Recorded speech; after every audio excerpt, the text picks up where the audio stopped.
Hello students, मैं फिर से एक नया वीडियो लेकर आई हूँ। मैंने 11th के अभी जो वीडियो पहले डाले हैं उन वीडियो में आपको कैसा लग रहा है देखकर? अच्छा लग रहा हो तो आप कमेंट भी करिए। आप लोग कमेंट नहीं कर रहे हैं, अच्छा लग रहा हो तो करिए या फिर कोई समस्या हो तो करिए। मेरे चैनल को सब्सक्राइब करिए और लाइक भी करिए।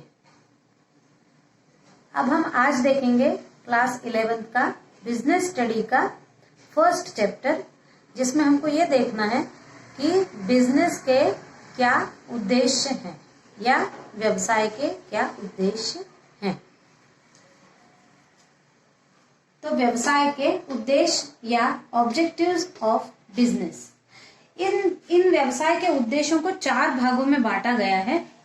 आर्थिक उद्देश्य, इकोनॉमिक ऑब्जेक्टिव्स, सामाजिक उद्देश्य, सोशल ऑब्जेक्टिव्स, मानवीय या व्यक्तिगत उद्देश्य, ह्यूमन और इंडिविजुअल ऑब्जेक्टिव्स, राष्ट्रीय उद्देश्य और नेशनल ऑब्जेक्टिव्स। अब हम पहले देखते हैं आर्थिक उद्देश्य क्या क्या है। आर्थिक उद्देश्य में पहला उद्देश्य है लाभ अर्जित करना। तो प्रत्येक व्यवसाय का ये मुख्य उद्देश्य है, क्योंकि इसी कारण तो व्यवसायी व्यवसाय करता है कि उसका सबसे पहला उद्देश्य है कि लाभ अर्जित होना चाहिए उसको। लाभ अर्जित होना यानी बहुत से व्यवसाय में बहुत सारी चीजें लगी होती हैं। भूमि होती है, मशीनरी होती है, मजदूर होते हैं, व्यवसाय करने वाला स्वयं होता है और कभी कभी कुछ व्यवसायों में दूसरे लोग पैसा लगाने वाले होते हैं। तो इन सभी का पुरस्कार रूप में, इन सभी को पुरस्कार देने के लिए लाभ होना अत्यंत आवश्यक है। जब लाभ होगा तभी भूमि का किराया दिया जा सकेगा, मशीनरीज को ठीक किया जा सकेगा। जिसने पैसा लगाया है उसके पैसे के बदले उसको लाभ मिल पाएगा, या फिर जो परिश्रम कर रहे हैं उनको उनका पारिश्रमिक मिल पाएगा।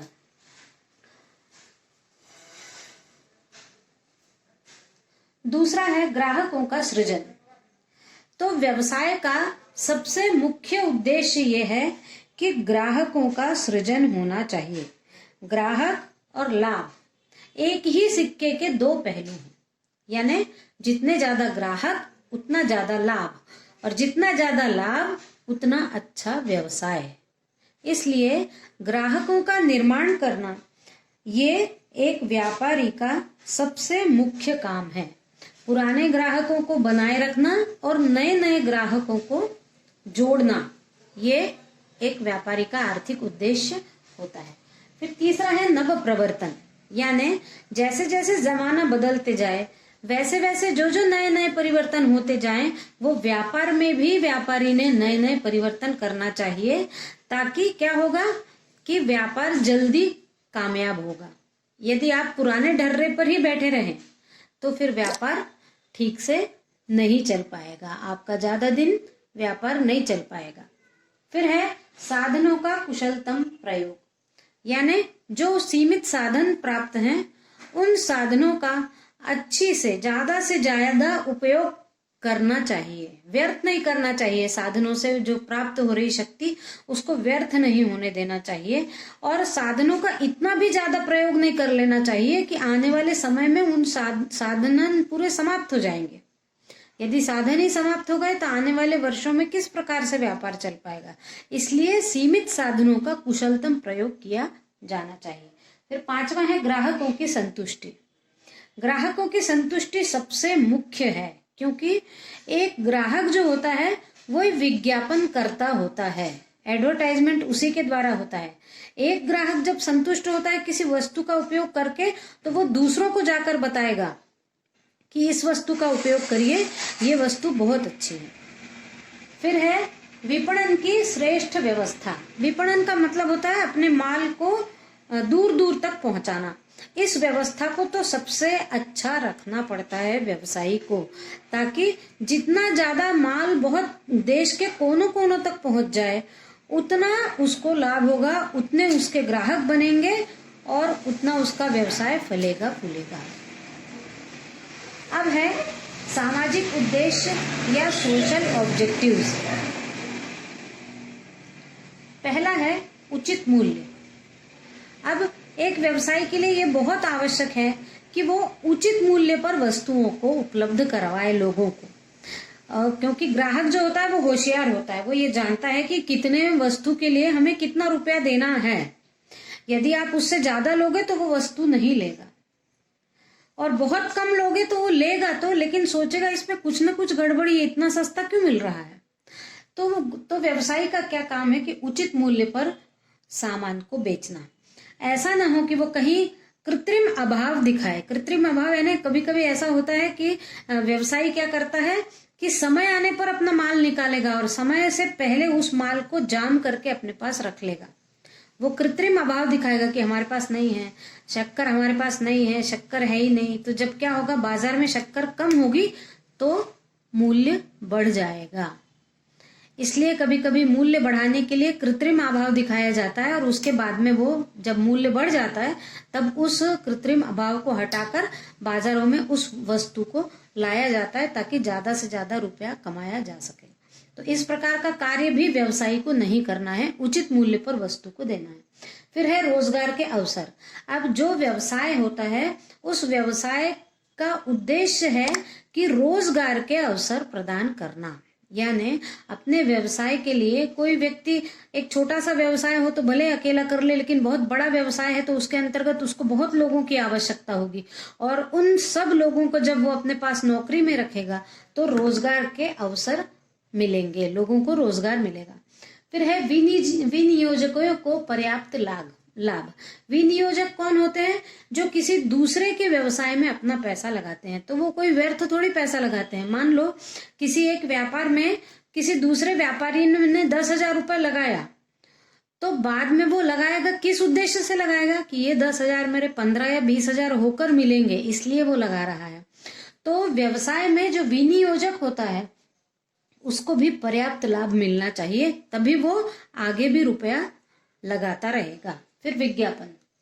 तो सामाजिक उद्देश्य है विज्ञापन, वस्तु का विज्ञापन, यानी विज्ञापन जो है ये भ्रामक नहीं होने चाहिए।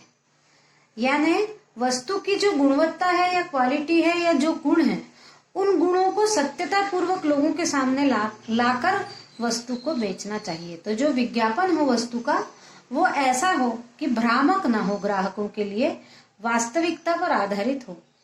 फिर है 5वां पर्यावरण सुरक्षा। प्रत्येक व्यवसायी ने इस बात का ध्यान रखना चाहिए कि हमारे व्यवसाय से पर्यावरण प्रदूषित ना हो।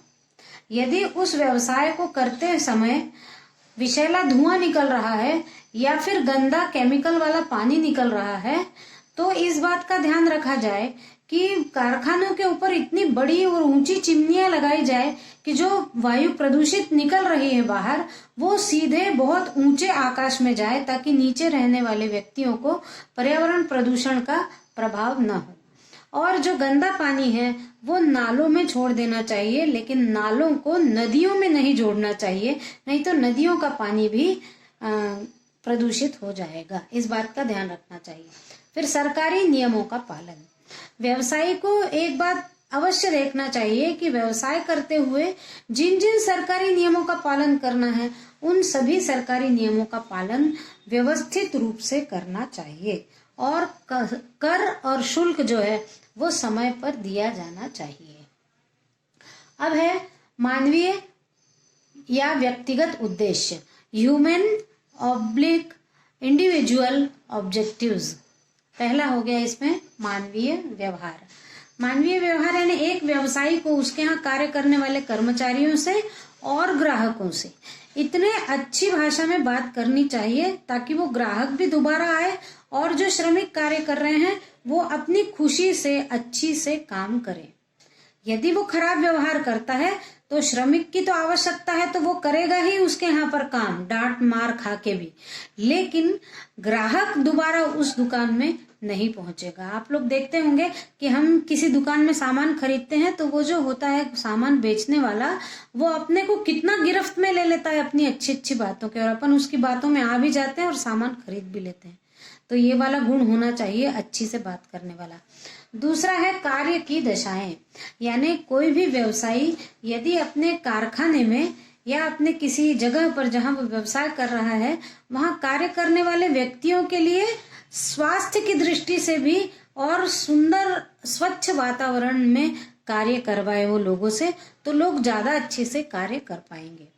यदि किसी कारखाने में सारी गंदगी पड़ी है, बैठने के लिए जगह नहीं है, सारी जगह पानी भरा हुआ है, नाली की बदबू आ रही है, तो ऐसे में लोग काम तो करेंगे लेकिन कुछ समय बाद वो बीमार हो जाएंगे और वो बेमन से काम करेंगे। इसलिए एक स्वच्छ और स्वास्थ्य की दृष्टि से अच्छा वातावरण दिलाना चाहिए। फिर है पर्याप्त पारिश्रमिक। प्रत्येक लेबर को या श्रमिक को इतना पारिश्रमिक दें कि उसके कार्य का मूल्य सही सही आंका जाए। यदि उसको उसके श्रम से कम मूल्य दिया जाए तो वो असंतुष्ट रहेगा और ठीक से कार्य नहीं करेगा। इसलिए उसके कार्य का जब मुद्रा में मापन हो तो वो ठीक से हो। फिर है पदोन्नत एवं स्थायित्व। व्यवसायी के यहाँ कार्य करने वाले लोगों को उनके अनुभवों के आधार पर पदोन्नति या प्रमोशन भी दिया जाना चाहिए। एक प्रमोशन देने से जो कर्मचारी होता है वो और अच्छी से समर्पित होकर कार्य करता है। और स्थायित्व भी होना चाहिए। वहां कार्य करने वाले प्रत्येक श्रमिक को ये मालूम होना चाहिए कि मेरे नौकरी का यहाँ पर स्थायित्व है, यानी मैं यहाँ नौकरी कर रहा हूँ, जब तक मैं चाह रहा हूँ तब तक कर पाऊंगा, मुझे निकाला नहीं जा सकता। ऐसा स्थायित्व भी उसको होना चाहिए ताकि वो अधिक समय पर ज्यादा अच्छी से कार्य कर सके। इसके बाद अगला है राष्ट्रीय उद्देश्य या नेशनल ऑब्जेक्टिव्स। इसमें पहला है संसाधनों का उचित प्रयोग, यानी प्रकृति द्वारा जो प्राप्त संसाधन है, जैसे मिट्टी है, वन है, हवा है, जल है, ये सारा खनिज पदार्थ है, ये हमको सब एक उचित मात्रा में प्राप्त हुआ है, कम से कम प्राप्त हुआ है। तो एक व्यवसायी को आवश्यक है इस बात को ध्यान देना कि हम जिन भी संसाधनों का उपयोग कर रहे हैं उनको व्यर्थ न करें, वेस्ट न करें। उन संसाधनों का कम से कम उचित प्रयोग करें ताकि आगे आने वाले पीढ़ी के लिए भी वो संसाधन बचे रहें। जैसे पेट्रोल और डीजल है ये, और मिट्टी का तेल है, पेट्रोल, डीजल, मिट्टी का तेल, ये सारी चीजें बनने में जमीन के अंदर लाखों वर्ष लग जाते हैं, लेकिन आज के समय में इनका इतना ज्यादा खनन और व्यक्ति के द्वारा दोहन हो रहा है कि वो कितने समय तक आगे चल पाएंगे। 1-2 पीढ़ियों के बाद में पेट्रोल डीजल मिलना बंद हो जाएगा, क्योंकि दोबारा पेट्रोल डीजल बनने के लिए लाखों वर्ष लग जाएंगे। इसलिए जो भी संसाधन प्राप्त है उनका उचित उपयोग करना चाहिए। फिर निर्यात में वृद्धि, यानी व्यवसाय ऐसा किया जाए कि हमारा देश ज्यादा से ज्यादा वस्तुओं का निर्यात करे। निर्यात यानी दूसरे देशों को देना। जब हम दूसरे देशों को हमारे यहाँ बनी हुई ज्यादा वस्तुएं देंगे तो उन वस्तुओं के बदले में हमको जो विदेशी मुद्रा प्राप्त होगी उससे हमारे देश में विकास के कई अवसर प्राप्त होंगे। फिर है देश का संतुलित विकास। अब व्यवसाय के माध्यम से देश का ऐसा विकास हो कि वो संतुलित हो। संतुलित हो यानी अमीर गरीब सबको उसका फायदा हो, सब उद्योगों का एक समान विकास हो, तो क्या होगा, लोगों का भी एक समान विकास होगा। तो ये संतुलन बना रहेगा। नहीं तो क्या होता है कि हमेशा देश तो विकास करता रहता है, अमीर तो और अमीर बनता जाता है और गरीब और गरीब बनता जाता है। ऐसा ना हो, अमीर यदि अमीर और बन रहा है तो गरीब भी अपने उससे उठे और थोड़ा अमीर बनने की ओर अग्रसर हो। फिर चौथा है करों का भुगतान। एक व्यवसायी के लिए ये व्यवसाय का एक राष्ट्रीय उद्देश्य ये है कि करों का भुगतान समय पर हो और सरकार जिन जिन करों को वो चाहती है उन करों को राष्ट्र के हित में देना चाहिए, ताकि देश जो है वो उन्हीं रुपयों के माध्यम से, जो करों से प्राप्त होता है उन्हीं रुपयों से देश अपना विकास करता है। इसलिए करों की चोरी न करते हुए करों का ठीक समय पर उचित जितना देना है उतना देकर करों का भुगतान किया जाए। आज के वीडियो में बस इतना ही। ऐसे मेरे वीडियो देखते रहिए। Thank you.